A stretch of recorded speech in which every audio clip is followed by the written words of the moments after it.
नमो अरहंताणं नमो सिद्धाणं नमो आर्याणं नमो वज्रायाणं नमो लोये सवसाहुलं शुद्धात्मानमनेकान्तं साधुमुत्तमं मंगलम् वन्दे सन्दृष्टिसिद्ध्यर्थं सन्दृष्ट्यर्थप्रकाशकम् मंगलम भगवान वीरो मंगलम गौतम गणे मंगलम कुंद कुंदाद्यो जैन धर्मोस्तु मंगलम सर्वमंगल मांगल्यम सर्वकल्याणकारकम प्रधानम सर्वधर्माणां जैनम जयतु शासनम नमः समय साराय स्वानुभूत्या चकास्ते चित्स्वभावाय भावाय सर्वभावांतरच्छिदे नमः श्रीवर्धमानाय निर्धूत कल्यात्मने सालोकानां तलोकानां यद्विद्या दर्पणायते खमामि सर्वजीवानां सर्वे जीवा खमन्तु मे मिति मे सर्वभूतेषु वैरं मज्जनकीर्णवी। क्षमा वाणी के इस प्रसंग में क्षमा मांगने से पहले क्षमा करने की बात है। खमामि सर्व जीवानां, सर्व जीवों को मैं क्षमा करता हूँ।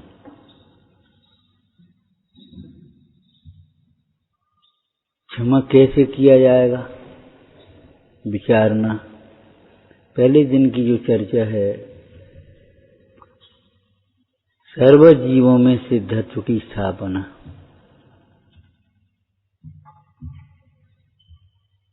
सर्व जीवों में सिद्धत्व की स्थापना करने पर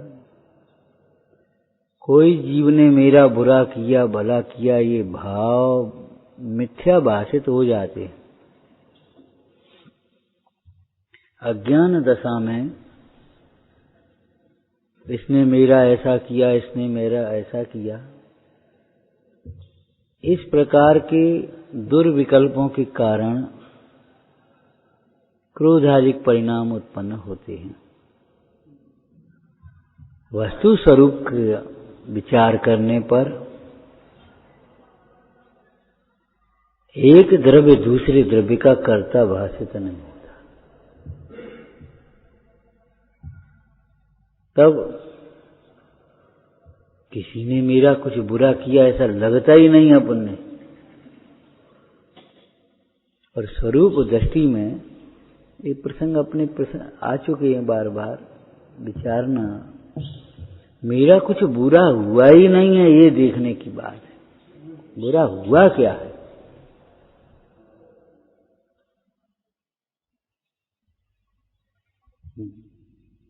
ज्ञायक भाव आज भी ज्ञायक भाव रूप है, अनंत गुणों का समूह है। न कोई गुण कम हुआ न कुछ अधिक हुआ। मेरे में कुछ बुरा हुआ, अनिष्ट हुआ ही क्या है ये तो बताओ।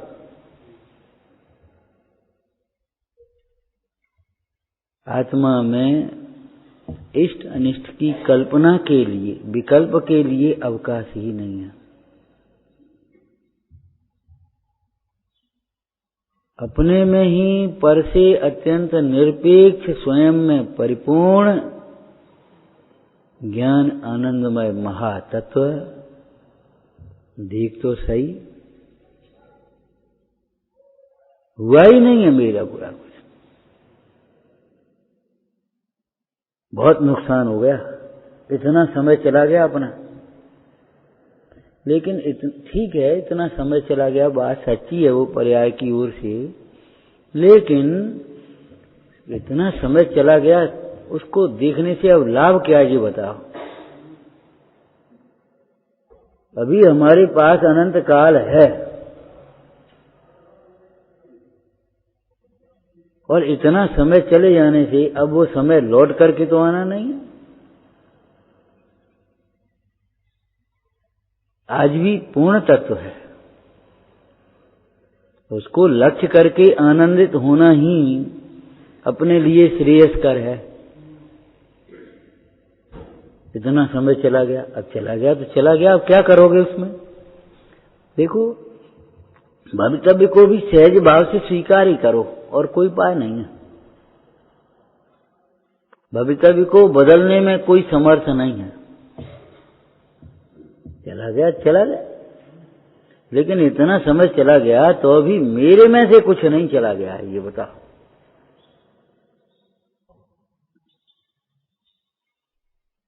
तो परद्रव्य को अकर्ता देखो, अपने को भी परद्रव्य का अकर्ता देखो, तब ये बात समझ में आएगी, तब क्षमा परिणति प्रकट होगी। क्षमाम सब जीवानाम,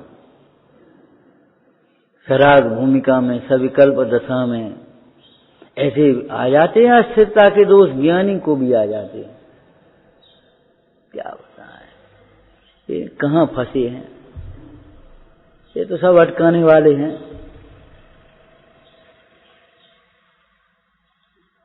जो स्त्री पुत्र कुटुंब बाधित, जो पंचेंद्री के भोग मोह दशा में रमणीय भाषित होते थे, अब वे ही शत्रु जैसे भाषित होने लगते हैं। एक छंद पड़ा है भूदर शतक, राग उदय भोग भाव लागत सुहावने से, बिना राग ऐसे लगे जैसे नागकारी है। राग ईसों पाग रहे तन में सदीव जीव, राग गए सूजत असार खेल सारे हैं।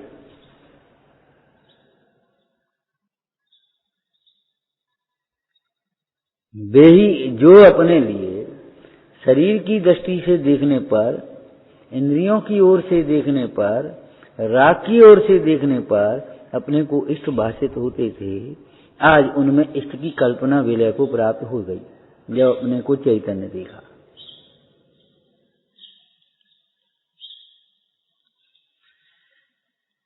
जब अपने को आत्मा देखा तब उनमें इष्ट की कल्पना ही विलय हो गई। कौन इष्ट कौन अनिष्ट।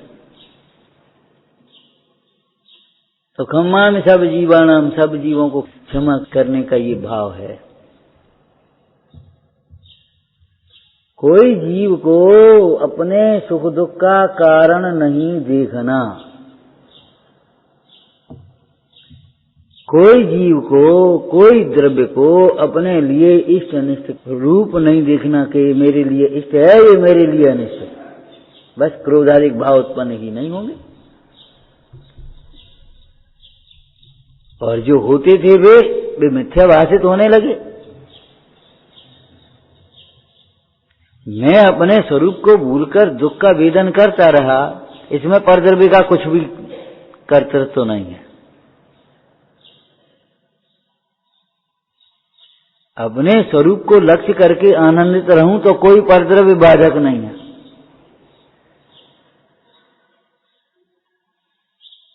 क्षमा में सब जीवाना, सब जीवों को मैं क्षमा करता हूं।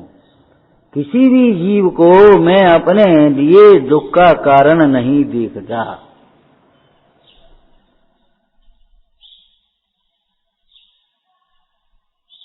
किसी भी पदार्थ में मैं सुख की कल्पना नहीं करता, करता नहीं, देखता नहीं कि होती ही नहीं है। रे मैं अपने स्वरूप दृष्टि पूर्वक जब देखता हूं तो कोई ही मुझे अच्छा और बुरा, सुख दुख का कारण दिखता ही नहीं है। कौन साथ ममता करूं, कोने साथे द्वेष, द्रव्य दृष्टों देख तो सब शुद्ध बुद्ध परमेश। और सबे जीवा खमन तुम्हें क्या मतलब है। सब जीव हमें क्षमा करें।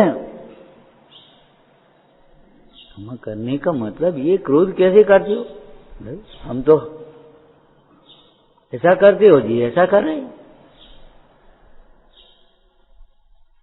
माने पराश्रित विकल्पों से जीव दुखी होता है और दुख का कारण परद्रव्य को मानता है। आत्मा की ओर से कहें तो स्वयं को भूलकर दुखी होता है, दुख का कारण परद्रव्य को मानता है।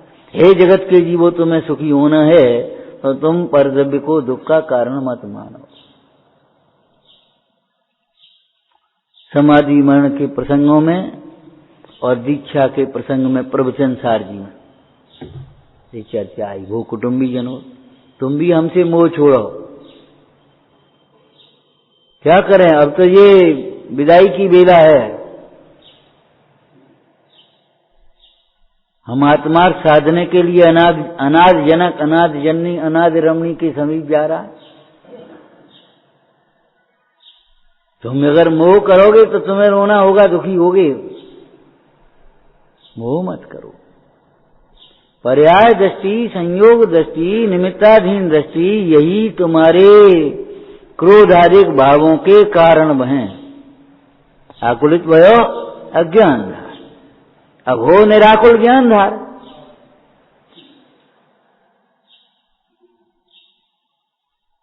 अब वस्तु स्वरूप को समझकर अंतर्मुखी हो जाओ, निराकुल हो जाओ, और तो कोई उपाय है नहीं। सब्बे जीवा खमंत में, कोई हमारी ओर से शल्य मत रखो भाई, कोई विकल्प मत रखो। बहुत लोगों की ऐसी भी एक विकल्प रहता है मन कसार में, भैया हमारे निमित्त से कोई दुखी नहीं हो, हमारे निमित्त से कोई, अरे निमित्त से कोई दुखी होता ही नहीं है। निमित्त नैमित्तिक संबंध तो होता है, व्यवहार तो होता है। सुनो भैया, निमित्त नैमित्तिक संबंध, तुम्हारे निमित्त से कोई दुखी नहीं होता। अगर निमित्त नैमित्तिक संबंध को देखा जाए तो तुम्हारे प्रमाद के कारण बहुत जीवों की विराधना जरूर होती है। तुम्हारी विषयों की आसक्ति से जीवों की विराधना जरूर होती है। आप अपने लड़के के कारण कभी दुखी होते हैं? बोलो, होते हैं, लेकिन लड़के के कारण नहीं होते। लड़का मानता नहीं, अवज्ञा करता है, लड़का बड़ा प्रमादी है, वह पढ़ता लिखता नहीं है, मंदिर नहीं जाता, तुम्हारी भाषा है लौकिक व्यवहार की, दुखी होती।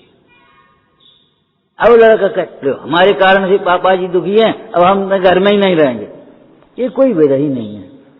तुम्हारे कारण से नहीं, तुम्हारे अभिनय के परिणाम से, तुम्हारे विपरीत विचारों से सामने वाला जीव दुखी होता है। ये निमित्त नैमित्तिक संबंध है।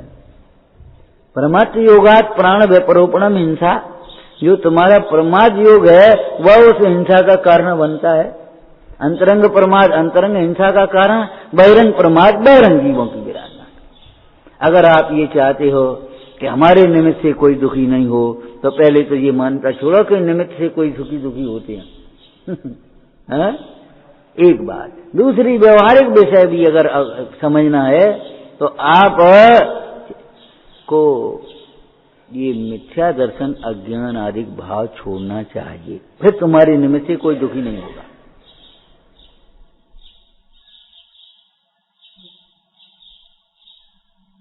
समझ में आया? पाप का परिणाम अपने लिए दुख रूप है, दूसरों के दुख का निमित्त है। अगर आप ये चाहते हो हमारे निमित्त से कोई दुखी नहीं हो, तो आप पाप को छोड़ो, आप भी दुखी नहीं होंगे और दूसरा कोई दुखी नहीं होगा। और अगर आप पाप को तो छोड़े नहीं और बस हमारे निमित्त से करते रहोगे, निमित्त नैमित्तिक संबंध द्रव्यों में नहीं होता, तुम हो कौन ये तो बता।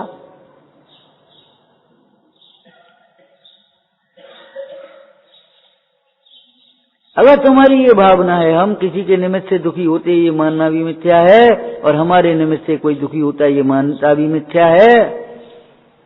दुख के कारण मिथ्या दर्शन ज्ञान चाहते हैं। मिथ्यात्व अज्ञान असंयम के भाव। अब उसमें निमित्त नैमित्तिक भी घटाना है तो सुनो, तुम्हारा मिथ्या तुम्हारे लिए दुख का कारण है, और तुम्हारे से जो जीव जुड़े हैं उनको भी उसी में लगाओगे, उन्हीं में फंसाओगे तो वो दुखी होंगे। तो तुम्हारा मिथ्या दुख के निमित्त है। मिथ्या सहित तुम्हारे वचन दुख के लिए निमित्त, मिथ्या सहित तुम्हारी प्रवृत्ति दुख में निमित्त होगी सामने वाली। अगर चाहते हो हम दुखी नहीं हो, कोई दुखी नहीं हो, तो आप इन मिथ्या दर्शन ज्ञान चारित्रिक भावों को, मिथ्यात्व ज्ञान असंयम भावों को छोड़ो। यही क्षमा मांगने की और क्षमा करने की प्रक्रियाएं हैं। बाद बाकी उसका व्यवहारिक रूप है भैया, सभ्य जीवा खमंत में,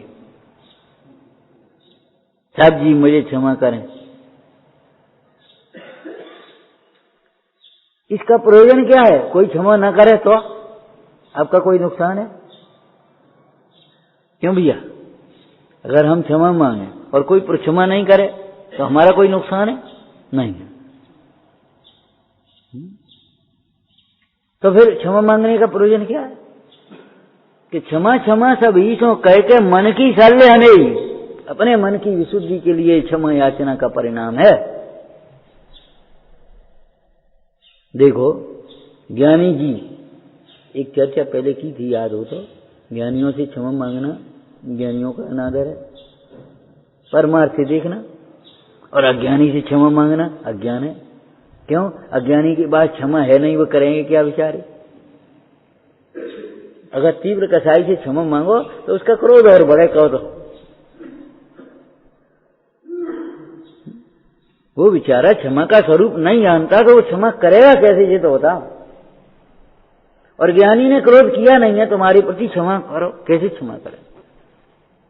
यदि ज्ञानी से क्षमा याचना करें, जैसे श्रेणी के यशोधर मुंडराज से कहें महाराज क्षमा करो, बहुत अपराध हुआ, कि जिस अज्ञान में अपराध हुआ है उस अज्ञान को छोड़ो।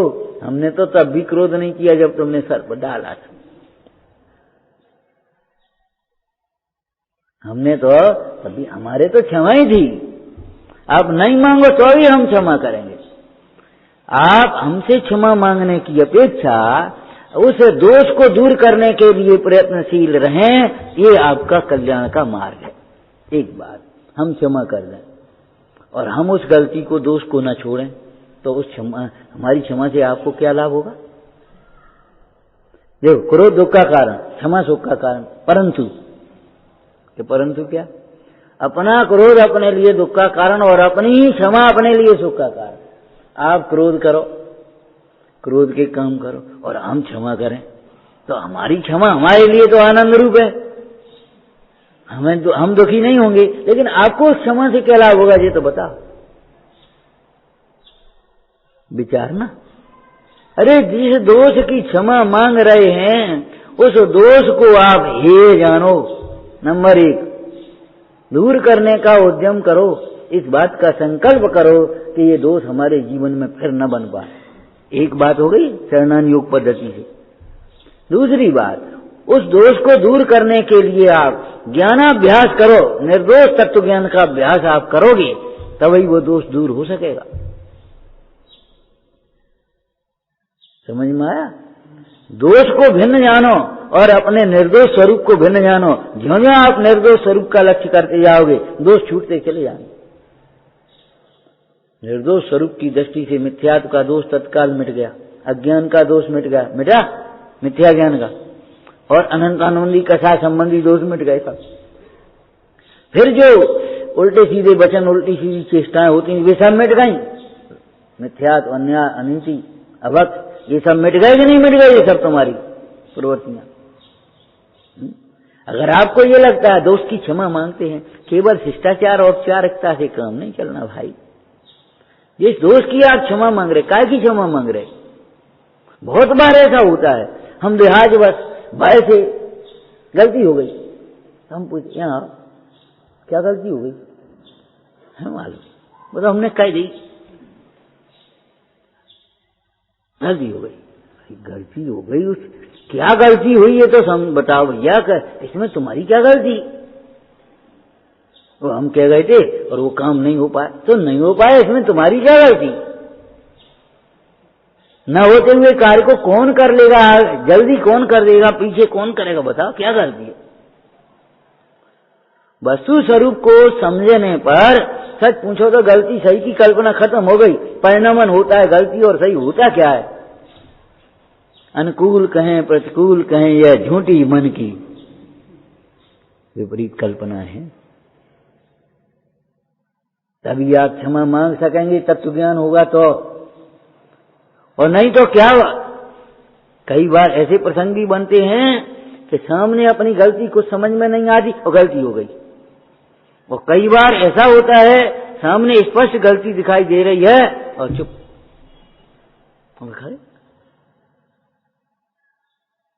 हम ये सच्चे हृदय से ये नहीं स्वीकार कर पा रहे हमारी गलती है। वो उन्होंने ऐसा किया था, दूसरे के ऊपर हमेशा थोपते रहेंगे। जब तक ये प्रवृत्तियां हमारे जीवन में रहेंगी तब तक हमारा क्षमावाणी पर प्रारंभ भी नहीं हुआ। सही नहीं।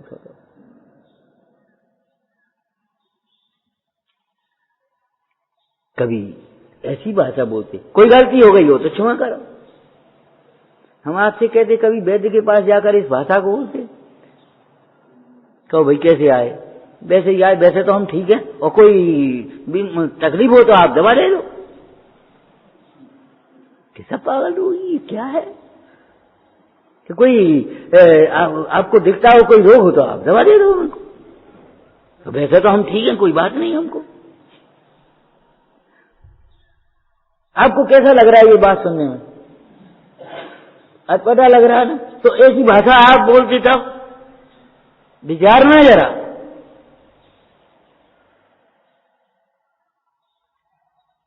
सच पूछो तो निर्दोष स्वरूप की दृष्टि के बिना हमारी परिणति के दोष भी हमारे ज्ञान में नहीं आ पाते।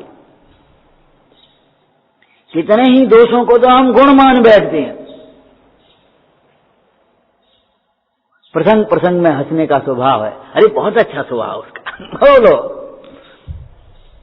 ये नहीं लगता ये दोष है।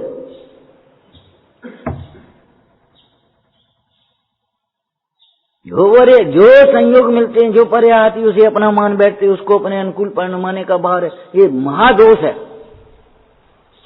है दोष। कर्तव्य के कार्य का कर्तव्य हमारे अंदर में बैठा रहता है, ये महादोष है क्या नहीं? अब तुम्हें लगता ही नहीं है तो गलती, फिर क्षमा काय की क्षमा मांग रहे, कैसी क्षमा करोगे? प्रतिक्रमण कैसे होगा भाई? हे प्रभु, स्वयं होते हुए कार्य का यदि हमें कर्तव्य का विकल्प खड़ा हो गया हो तो वह हमारा अपराध मिथ्या हो। आपके द्वारा दिए गए निर्मल तत्व ज्ञान के प्रसाद से, आपके चरणों के प्रसाद से हैं, हम अब सारे कार्यों को स्वयं होता हुआ देखें, उनमें अपना कर्तव्य न देखें। अंदर में खेद न आए, ज्ञान का देह बना रहे बस। ये क्षमा मांगने की प्रक्रिया है और यही क्षमा करने की प्रक्रिया। परमार्थ से अपने में और सर्व जीवों में सिद्धत्व की स्थापना, यही क्षमा धर्म की उत्तम प्रक्रिया है, सम्यक प्रक्रिया है, परमार्थ प्रक्रिया है। व्यवहार से एक दूसरे के कर्तव्य न देखें और अपने दोष को ईमानदारी से स्वीकार करें।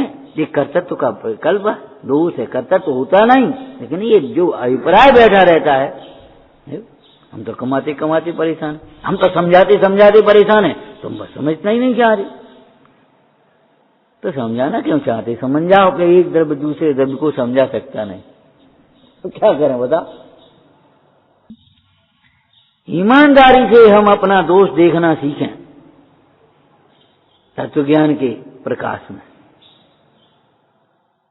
आत्मनिरीक्षण करें। ध्यान रखना, अपना दोष नहीं होगा तो अपन दुखी नहीं हो सकते। कितना तीव्र पाप का उदय हो, कुछ भी हो, घोर उपसर्ग हो रहे हो, नरक में हो जी, अपने दोष के बिना दुखी नहीं होगा। और हम दुखी हैं, दूसरे का दोष हो ऐसा असंभव। दूसरे के दोष से दूसरा दुखी होगा, आप अपने दोष से दुखी हों। उस दोष को दूर करने के लिए बार बार निर्दोष भगवंतों का दर्शन करो, निर्दोष वाणी का स्वाध्याय करो, निर्दोष तत्व का चिंतन करो, निर्दोष स्वरूप की आराधना करो, बस समस्त दोषों का अभाव हो। नित्य निरामय प्रभु निर्दोष, स्वाश्रय से नासें सब दोष, प्रभु चरणन में करूं प्रणाम, पाऊं शाश्वत आनंद धाम। ओम नमः सिद्धि। सहजानंदी शोध स्वरूपी, अविनाशी में आत्म स्वरूप। सहजानंदी शोध स्वरूपी, अविनाशी में आत्म। सहजानंदी शोध स्वरूपी, अविनाशी में आत्म स्वरूप।